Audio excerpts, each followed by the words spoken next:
पिंपरी चिंचवड महापालिकेनं मालमत्ता कर थकबाकीदारांविरोधात आजपासून विशेष वसुली मोहीम सुरू केली आहे। थकीत कर न भरणाऱ्या मालमत्ताधारकांना जप्तीपूर्व नोटिसा बजावण्यात येतात। तसंच नोटीस दिल्यानंतर कर न भरल्यास जप्तीची कारवाई आता केली जाणार आहे।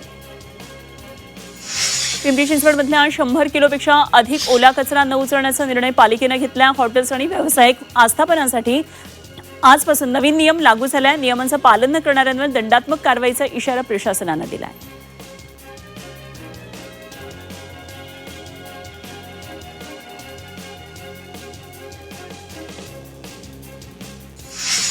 आळंदीमध्ये 4 ते 7 जुलै दरम्यान लग्न समारंभासह सामाजिक, धार्मिक आणि खासगी कार्यक्रमांवर बंदी घालण्यात आली आहे। आषाढी वारीच्या पार्श्वभूमीवर वारकऱ्यांच्या सुरक्षेसाठी आळंदी पोलिसांनी हा निर्णय घेतलाय। वारी दरम्यान होणारी प्रचंड गर्दी, वाहतुकीची कोंडी आणि कायदा सुव्यवस्थेचा प्रश्न लक्षात घेऊन ही खबरदारी घेण्यात आली आहे।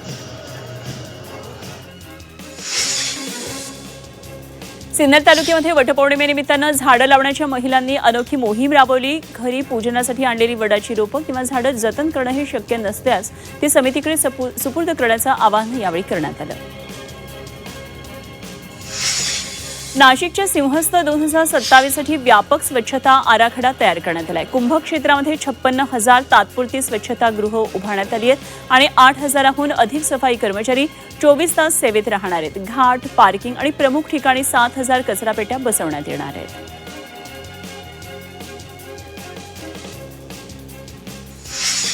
छत्रपती संभाजीनगर महापालिकेतर्फे नो नेटवर्क भागातल्या नागरिकांना अवघ्या 6,000 रुपयामध्ये नवीन नळ कनेक्शन आता देण्यात येणार आहे। शहरातील सातारा, देवळाई, मिसाळवाडी आणि नारेगाव या पाणी टंचाईग्रस्त भागांना प्राधान्यानं नळ जोडणी दिली जाणार आहे। छत्रपती संभाजीनगरमध्ये स्मार्ट सिटी प्रकल्पांतर्गत शहरात बसवण्यात आलेले सीसीटीव्ही कॅमेरे 6 महिन्यानंतर आता हस्तांतरित करण्यात येणार आहेत। आगामी काळात शहरातील अंतर्गत सुरक्षेचं आणि वाहतूक नियंत्रणाचं संपूर्ण नेटवर्क थेट पोलिसांच्या ताब्यात जाणार आहे।